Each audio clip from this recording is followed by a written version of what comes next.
ऐसे number 501, audit evidence, specific consideration for selected items. अच्छा, इसमें स्कोप क्या होता है ऑडिटर का, ऑब्जेक्टिव क्या होता है ऑडिटर का। ऐसे का स्कोप है तीन चीज़ों को ध्यान से देखना, तीन चीज़ों के रिगार्डिंग आपको ऑडिट एविडेंस ऑब्टेन करना है। क्या क्या चीज़ें हैं? इन्वेंट्री के रिगार्ड में, लिटिगेशन और क्लेम्स के रिगार्ड में, और आपको सेगमेंट रिपोर्टिंग के रिगार्ड में। अच्छा, क्या सारा का सारा ऑब्टेन करना है, सब कुछ ऑडिट एविडेंस ऑब्टेन करना है? नहीं, इनके कुछ रिस्पेक्टिव अदर्शंस हैं जिसके रिगार्ड में आपको ऑब्टेन करना है ऑडिट एविडेंस। अच्छा, क्या है वो? ऑब्जेक्टिव ऑफ द ऑडिटर में डिफाइन कर रखा है कि अगर आप बात करोगे इन्वेंट्री की, तो इन्वेंट्री का एग्जिस्टेंस चेक करना है और कंडीशन चेक करनी है, ठीक है। आप बात कर रहे हो लिटिगेशन और क्लेम्स की, तो लिटिगेशन और क्लेम्स का कंप्लीटनेस चेक करके चले आना, ठीक है। और आप बात कर रहे हो सेगमेंट रिपोर्टिंग की, तो उसका प्रेजेंटेशन और डिस्क्लोजर चेक करके चले आना, ठीक है। सबसे पहले हम बात करेंगे लिटिगेशन एंड क्लेम्स की। तो लिटिगेशन एंड क्लेम्स आपके पास निकल के आता है, तो लिटिगेशन एंड क्लेम्स आपकी बात करता है कि आपको क्या चेक करना था, कंप्लीटनेस चेक करनी थी। आपको चेक करना था कि लिटिगेशन और क्लेम्स कंप्लीट थे कि नहीं थे। कैसे चेक करोगे? हम गए, हम एंटिटी में गए, हमने वहाँ जाके क्या किया, हम सबसे पहले बात करते हैं मैनेजमेंट से। हमें किसी भी चीज़ की बात करनी हो तो मैनेजमेंट से बात करते हैं। इन्होंने कहा यहाँ पर IRR लगा देना। IRR का मतलब है इंक्वायरी करना मैनेजमेंट के साथ, रिव्यू करना एक लीगल एक्सपेंसेस अकाउंट का, और रिव्यू करना साथ में मिनट्स ऑफ द मीटिंग का, ठीक है।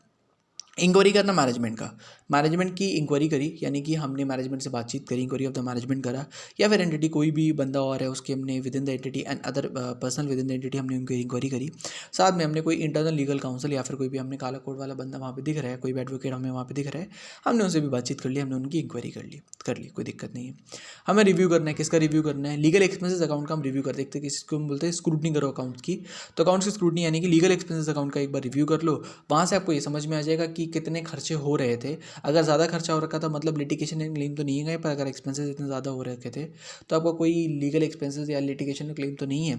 अगर है तो आपको पता चल जाएगा वहाँ से। अच्छा, अगर आपको वहाँ पे खर्चे ज़्यादा मिलते हैं या फिर आपको कुछ भी लगता है ज़्यादा ऊपर नीचे लगता है पिछले बार के कंपैरिजन से या फिर ऐसे ही, तो आप क्या करोगे? आप रिव्यू करोगे। किसका रिव्यू करोगे? मिनट्स ऑफ द मीटिंग का रिव्यू कर लोगे। देखोगे कि मिनट्स ऑफ द मीटिंग यानी कि TCJD यानी कि दो चार्ज विद गवर्नेंस जो है, वो जो मिनट्स करते हैं, मीटिंग वगैरह करते हैं, उसके मिनट्स जो आप चेक करते हो उसमें आप देखोगे कि इन्होंने क्या बातचीत करी थी, क्या एजेंडाज थे। कोई एजेंडा था जो लिटिगेशन या क्लेम्स की बात कर रहा था, जो मोटे अमाउंट की बात कर रहा था। अच्छा, एक तो ये चेक कर लेना। दूसरा, अगर आपको कोई भी इंटरनल लीगल काउंसिल नहीं मिलता है तो आप जब इंक्वायरी करोगे मैनेजमेंट की, तो आप पता करोगे कोई एक्सटर्नल लीगल काउंसिल है क्या। अगर कोई एक्सटर्नल लीगल काउंसिल है तो उनके साथ कोई भी फॉलोअप या कोई भी कम्युनिकेशन होती है, वर्बल कम्युनिकेशन या उनके जो बिल्स वगैरह हैं, तो communication with the external legal council का भी आप एक बार रिव्यू करके बैठ जाओगे। अच्छा, तो हमने IRR कर लिया, हमने मैनेजमेंट की इंक्वायरी कर ली, हमने रिव्यू कर लिया लीगल एक्सपेंसेस अकाउंट का, हमने रिव्यू कर लिया मैनेजर, हमने रिव्यू कर लिया साथ में minutes of the meeting of the management और दो चार्ज विद गवर्नेंस का और communication of the legal council, external legal council with the management का। हमने इतना कर लिया। इसके बाद निकल के आता है कि ना आप ये करना चाहिए, आपको करना ही करना है, लेकिन ना लीगल काउंसिल के बारे में या फिर एक्सटर्नल लीगल काउंसिल के बारे में मैनेजमेंट ने आपको रिफ्यूज़ कर दिया कि नहीं कर सकते, नहीं कर सकते। लेकिन उसके बाद भी हमें लग रहा है कि नहीं यार, मना कर दिया, कोई बात नहीं, उसको कुछ पता होगा, लीगल एक्सपेंसेस तो कुछ है ही नहीं, कुछ ऐसा क्लेम वगैरह तो है ही नहीं। तो अगर आप सही ऑब्टेन कर पा रहे हो, sufficient appropriate audit evidence obtain कर पा रहे हो कि नहीं, कोई और दिक्कत नहीं है, तो फिर आप मॉडिफाई मत करना। अगर आप sufficient audit evidence, appropriate audit evidence obtain नहीं कर पा रहे हो, कंप्लीटनेस के रिगार्डिंग अगर ऑब्टेन नहीं कर पा रहे हो कि कंप्लीट है लिटिगेशन एंड क्लेम्स, सारे के सारे रिपोर्ट उसके लिए सही ऑब्टेन नहीं है, तो आप मॉडिफाई कर दो, सीधे मॉडिफाई कर दो। अगर वो लीगल एक्सटर्नल लीगल काउंसिल से मैनेजमेंट मना करता है कि आप बात नहीं कर सकते, या इंटरनल लीगल काउंसिल से आप बात नहीं कर सकते हो, मॉडिफाई करके चले आओ। फिर रिटन रिप्रेजेंटेशन भी लेना होता है। किससे? एक रिटन रिप्रेजेंटेशन लो, मैनेजमेंट से ही रिटन रिप्रेजेंटेशन लोगे कि जहाँ तक है सारे के सारे जितने भी एक्सपेंसेस थे, मतलब जी जितने भी लिटिगेशन और क्लेम्स थे, सबकी रिकॉर्डिंग, सबकी रिपोर्टिंग कर दी गई है। Okay, that's about litigation and claims. इसके बाद दूसरा आपके पास निकल के आता है सेगमेंट रिपोर्टिंग का।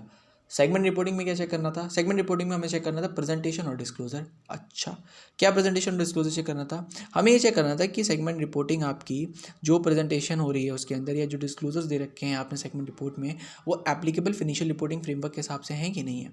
अब ऐसे ने ना कुछ भारी भारी चीज़ों का इस्तेमाल कर दिया। ऐसे ने बोला कि भैया ना क्या चेक करना, सबसे पहले तो एक अंडरस्टैंडिंग ऑब्टेन करना मेथड्स की, जिस मेथड्स का इस्तेमाल किया था, किसने, एंटिटी ने जिन मेथड्स का इस्तेमाल किया था उसकी अंडरस्टैंडिंग ऑब्टेन करो। क्या कि obtain understanding of the method which were used by the management in determining the segment information. मतलब इसका मतलब होता है कि आपको एक अंडरस्टैंडिंग ऑब्टेन करनी है मेथड्स की। नहीं, हिंदी। इसका मतलब होता है कि आपने सबसे पहले जाके, अच्छा, सेगमेंट इन्फॉर्मेशन के लिए आप क्या क्या चेक करोगे, सेगमेंट रिपोर्टिंग के लिए आप क्या चेक करोगे, सही है कि नहीं है, फिनिशियल रिपोर्टिंग फ्रेमवर्क के हिसाब से है कि नहीं, कैसे चेक करोगे? सिंपल है, आपने सेगमेंट रिपोर्ट उठाई, उसमें आपने देखा 5 सेगमेंट से एक अनरिपोर्टेड सेगमेंट या टोटल एसेट, टोटल वाला कॉलम होता है। आप सारे के सारे एसेट्स देख लेते हो बैठ के। आप क्या करते हो, देखते हो सेगमेंट के एसेट्स कितने थे, टोटल एसेट्स कितने थे एंटिटी के, ठीक है। सेगमेंट की प्रॉफिट्स कितने थे, टोटल प्रॉफिट कितना एंटिटी का, ठीक है। ये तो हो गया। मान लो इतना तो सभी का होता है ना कि कोई भी अगर चाहेगा तो सेगमेंट रिपोर्ट में ऊपर नीचे थोड़ी डाल देगा, वो तो सही से डालेगा, ठीक है। अगर ऐसा नहीं है तो आप क्या करो, कंपैरिजन वगैरह स्टैब्लिश कर लो। कंपैरिजन मान लो, किसका कंपैरिजन मान लो, दो चीज़ों का कर सकते हो। या फिर आप परसेंटेज ऑफ ऑपरेटिंग प्रॉफिट्स देख लो, मतलब operating profit as a percentage of sales है कितना। पिछली बार 70% था, इस बार कितना आ रहा है आपका सेगमेंट के हिसाब से। हर सेगमेंट का आप देख लो, ठीक है। इतनी माइन्यूटली अगर उन्होंने ध्यान दे रखा है, फिर आप बजटेड इन्फॉर्मेशन से कंपैरिजन मांग लो कि बजटेड इन्फॉर्मेशन से कंपैरिजन क्या है, ठीक है। तो और consistency with the prior periods, ठीक। तो इन्होंने कहा कि obtaining N understanding of the method which were used by the management determining the segment information, जो आपके पास निकल के आता है, इसके लिए कुछ मैटर्स होते हैं जो आप ध्यान में रखते हो, ये देखने के लिए कि मतलब एंटिटी ने जो फाइनेंशियल इन्फॉर्मेशन प्रेजेंट करी है वो सही करी है कि नहीं करी है। वो आप कैसे चेक करते हो, आप या फिर असेट्स वगैरह देख लेते हो, ठीक है। आप सेल्स देखते हो कि इंटर सेगमेंट सेल्स कितनी थी और इसकी सेल्स कितनी थी। उसके बाद आप रिलेशनशिप वगैरह लगा देते हो कि percentage of profit as a percentage of operating profit as a percentage of sales हम देख लेते हैं, या comparison between the prior periods data के साथ हम देख लेते हैं। ऐसे करके आप देख लेते हो। दूसरा क्या होता है, तो सेगमेंट रिपोर्टिंग रिगार्डिंग पहला होता है कि अंडरस्टैंडिंग ऑब्टेन करना है मेथड्स की अंडरस्टैंडिंग कैसे ऑब्टेन करोगे, जिससे फाइनेंशियल इन्फॉर्मेशन निकल के आई है। वो कुछ मैटर्स होते हैं, वो चार आपके हो गए। असेट से रिलेटेड एक मैटर हो जाएगा, सेल्स से रिलेटेड हो जाएगा, प्रायर पीरियड से रिलेटेड हो जाएगा, ठीक है, और कंपैरिजन से रिलेटेड हो जाएगा। अच्छा, हमने अंडरस्टैंडिंग ऑब्टेन कर ली मेथड्स की। अब हम क्या करें, अंडरस्टैंडिंग ऑब्टेन कर लिया आपने मेथड्स की, तो दूसरा आप क्या करोगे, दूसरा आप एनालिटिकल प्रोसीजर्स लगाते हो, या फिर इसी को, मतलब जो कंपैरिजन रिलेशनशिप आपने लगाई थी उसी को हम एनालिटिकल प्रोसीजर कहते हैं। तो इन्होंने कहा दूसरा आप करते हो एनालिटिकल प्रोसीजर लगाते हो, या फिर आप ऑडिट प्रोसीजर लगाते हो। अप्रोप्रिएटनेस जो भी अप्रोप्रिएट होता है उस पर्टिकुलर सर्कमस्टांसेस में, वो ऑडिट एविडेंस के लिए, ऑडिट एविडेंस को कलेक्ट करने के लिए आप ऑडिट प्रोसीजर या फिर एनालिटिकल प्रोसीजर को लगा देते हो, ठीक है। हो गया। तो हमने लिटिगेशन एंड क्लेम्स में IRR लगा दिया, सेगमेंट इन्फॉर्मेशन रिलेटेड हमने ऑब्टेन करी, एक अंडरस्टैंडिंग ऑब्टेन करी, मेथड जो इस्तेमाल किए थे एंटिटी ने इन्फॉर्मेशन को निकालने के लिए, क्या कैसे करते हैं। इन्होंने कहा कि जो मेथड इस्तेमाल किए थे वो FRF के हिसाब से थे कि नहीं थे, और अप्रोप्रिएट थे कि नहीं थे। कैसे करोगे, मैटर्स जो जो आप देखते हो, आप या फिर असेट्स देख लो एंटिटी के, आप सेल्स देख लो, परसेंटेज वाला देख लो, आप कंपैरिजन कर लो पिछले डाटा के साथ, आप कंसिस्टेंसी देख लो प्रायर पीरियड्स वाली, ठीक है। अब आपके पास आता है इन्वेंट्री। इन्वेंट्री के दो असर्शन जो हमें चेक करने थे, एक एग्जिस्टेंस चेक करना था इन्वेंट्री का, दूसरा कंडीशन चेक करना था। अच्छा, हम हमेशा इन्वेंट्री के कंडीशन और एग्जिस्टेंस चेक करते हैं क्या, हमेशा ही करते हैं? नहीं। अगर आपको इन्वेंट्री मटेरियल मिलती है तभी आप इन्वेंट्री का असर्शन, मतलब असर्शन ये वाले चेक करते हो, नहीं तो नहीं करते हो, ठीक है। 5 सिनेरियो आपके पास यहाँ पे निकल के आएंगे। पहला है कि जिस दिन इन्वेंट्री काउंट हुआ और जिस दिन होना चाहिए, फॉर एग्जांपल फाइनेंशियल स्टेटमेंट्स आपकी 31 मार्च की क्लोजिंग डेट है, तो जिस दिन आपका हो रहा है इन्वेंट्री काउंटिंग वो वही डेट है, ठीक है, और आप उस दिन प्रेजेंट भी हो, ठीक। तो पहला तो निकल के आता है कि you are present on the date of inventory counting and it is connected on the same date. दूसरा आता है कि इन्वेंट्री काउंटिंग ही ना दूसरे दिन हो रही है, मतलब फाइनेंशियल स्टेटमेंट्स आपके 31 मार्च के थे, लेकिन इन्वेंट्री काउंटिंग हो रही 4 तारीख को या 5 तारीख को, मतलब होती तो ऊपर नीचे ही है, लेकिन कहने का मतलब है कि इन्वेंट्री एंटिटी ना बंद नहीं थी उस टाइम पे भी आपके जो अकाउंटिंग इन्फॉर्मेशन है, रिकॉर्ड्स है, वो आपके हो रहे, चेंज हो रहे, डाटा आता जा रहा है और उसमें चढ़ाते जा रहे हो, ऐसे करके, ठीक है। तो पहला तो निकल के आया कि उसी दिन इन्वेंट्री काउंटिंग हो रही है जिस दिन होनी चाहिए, ठीक है, उसमें क्या चेक करेंगे हम। दूसरा है कि इन्वेंट्री काउंटिंग आपने करी थी दूसरे दिन, क्या चेक करेंगे। तीसरा है इन्वेंट्री काउंटिंग होके रख दी, एंटिटी ने पूरी की पूरी इन्वेंट्री काउंटिंग कर दी, आप बाद में पहुंच रहे हो, ठीक। चौथा है आप इन्वेंट्री काउंटिंग में पहुंच ही नहीं सकते, इट्स नॉट फीजिबल, ठीक है। पांचवें, इन्वेंट्री है ना किसी थर्ड पार्टी के पास डली हुई है, तो आप क्या करोगे। अच्छा, सबसे पहले आता है कि जिस दिन इन्वेंट्री काउंटिंग होनी थी उसी दिन आप वहाँ पर पहुँचे थे, उसी दिन आप थे, तो क्या करोगे। सबसे पहले आप जाके क्या चेक करते हो, तो उन्होंने कहा आप देखो, नॉर्मली अगर हम देखते हैं तो हम देखते हैं कि मैनेजमेंट के इंस्ट्रक्शंस क्या थे। मैनेजमेंट हम देखते हैं कि भाई टेस्ट काउंट कौन, मतलब काउंट कौन कर रहा है, कैसे कर रहा है, तो मैनेजमेंट ने क्या इंस्ट्रक्शन इशू कर रखे हैं, मैनेजमेंट ने क्या अपने प्रोसीजर्स इशू कर रखे हैं, हम उसको इवेल्युएट करते हैं बैठ के।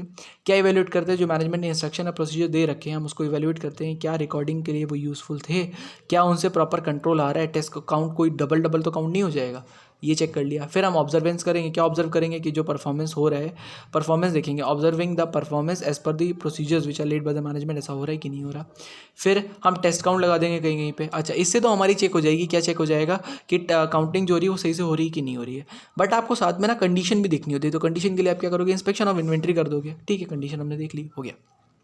फिर आता है कि ये तो हो गया कि जिस दिन आप थे उस दिन आपने देख लिया, और ये तो डाटा निकल के आ गया ना, डाटा उन्होंने जो टेस्ट काउंट का अकाउंट्स का निकाल के रखा है वो सारा का सारा है, लेकिन आपको क्या देखना होता है, एग्जिस्टेंस और कंडीशन आपको देखनी होती है फिनिशियल्स के अंदर। तो दूसरा इसमें स्टेप निकल के आता है देखना, जो इंपॉर्टेंट भी है वो ये है कि आप इस चीज़ को इंश्योर करना कि जो उन्होंने बुक्स में डाल रखा है, जो उन्होंने बुक्स में डाल रखा है वो वही चढ़ाया हुआ है जो उन्होंने अकाउंट में दिखाया था आपको। तो ऑडिट प्रोसीजर्स आप लगाओगे, यानी कि perform the audit procedures to ensure that the entity's final inventory as represented in the financial statements is the same as reflected during the count results. Practically देखे तो क्या कर सकते हो, जो काउंट रिजल्ट्स में आप स्टैम्प लेके चले जाओ, आप उन सब पेपर्स पे स्टैम्प कर दो जिस पे वो काउंट के रिजल्ट डाल रहे थे, जिस पे आप टेस्ट काउंट वगैरह देख रहे थे कितना चढ़ा रहे क्या चढ़ा रहे, या फिर आप साइन कर सकते हो उसके ऊपर, या फिर उसकी आप एक कॉपी ले सकते हो, कुछ भी कर सकते हो आप, ठीक है। फिर इसके बाद बाकी था दूसरा निकल के आ रहा था कि इन्वेंट्री काउंटिंग ही दूसरे दिन करिए। अगर आपने इन्वेंट्री काउंटिंग पहुंच गए ना इन्वेंट्री काउंटिंग पे, तो इन्वेंट्री काउंटिंग तो वैसे ही कर लेना जैसे आपको करनी थी, ठीक है। इवेल्युएट करना, ऑब्जर्व करना, टेस्ट काउंट करना, इंस्पेक्ट कर लेना। अच्छा, दूसरे दिन पहुंचे हो ना, तो जिस दिन इन्वेंट्री काउंटिंग होनी चाहिए थी और जिस दिन हो रही है उनके बीच में जो भी इन्वेंट्री ज़्यादा आई हैं या ज़्यादा गई हैं, उस इन्वेंट्रीज़ के लिए आप एक बार मतलब ऑडिट एविडेंस ऑब्टेन कर लेना। उसके लिए क्या करोगे, प्रोसीजर्स लगा दो, ऑडिट एविडेंस ऑब्टेन कर लो कि चेंजेस इन इन्वेंट्री जो भी काउंट डेट पे और डेट ऑफ इनिशियल स्टेटमेंट्स की रिकॉर्डिंग वाली डेट है उसके बाद में जो भी चेंजेस हैं वो सारे के सारे अपने अकाउंट फॉर कर लिए। अच्छा, फिर आता है इन्वेंट्री किसी और दिन काउंटिंग होगी, आप किसी और दिन पहुँचे हो, काउंटिंग किसी और दिन होगी ना, तो जिस दिन काउंटिंग हुई है अच्छा उस दिन का डाटा आपके पास सारा का सारा होगा, और आज आप पहुँचे हो तो जिस दिन काउंटिंग होनी चाहिए, मतलब जिस दिन काउंटिंग हुई है उस दिन तो होगी, जिस दिन होनी थी उस दिन होगी। आप आज पहुँचे हो तो आप क्या करोगे, आप आज जाके टेस्ट काउंट कर लेना, मतलब आप जो भी आप टेस्ट काउंट वगैरह आज कर लेना, और आप देख लेना कि टेस्ट काउंट जो आज के हैं और जो चेंजेस थे, मान लो आपने कहा आज टेस्ट काउंट 100 निकल के आ रहा है, ठीक है, लेकिन जो चेंजेस थे वो क्या थे, परचेज भी क्या था 80 माल, तो आपके जो बुक्स में माल होना चाहिए वो 20 होना चाहिए। तो आप क्या करोगे, फिजिकल काउंट ऑल्टरनेटिव डे पे कंडक्ट करोगे और इंटरवीनिंग ट्रांजेक्शन के लिए ऑडिट प्रोसीजर लगा दोगे। अच्छा, चौथा सर्कमस्टांस था कि इन्वेंटरी काउंट इम्प्रैक्टिकेबल है तो साई ऑब्टेन करने की कोशिश करो। सर इम्प्रैक्टिकेबल है तो साई कैसे ऑब्टेन होगा, फॉर एग्जांपल कोयले की खदानें होती हैं तो उसमें आप अंदर जाके थोड़ी ना इन्वेंट्री काउंटिंग करते हो, वहाँ पर आप क्या करोगे, वहाँ पर आप कोई भी वैल्यूएशन कोई भी एक्चुअली से या किसी से भी वैल्यूएशन वगैरह करवा लेते हो, तो उसको भी हम एक तरीके से एविडेंस मान लेंगे। तो उन्होंने कहा साई ऑब्टेन कर सकते हो क्या, अगर साई ऑब्टेन कर सकते हो तो ठीक है, नहीं ऑब्टेन कर सकते हो तो क्या करो, मॉडिफाई कर दो ओपिनियन को, सिंपल। पांचवा है कि इन्वेंट्री जो थी ना वो वो थर्ड पार्टी के पास चली थी।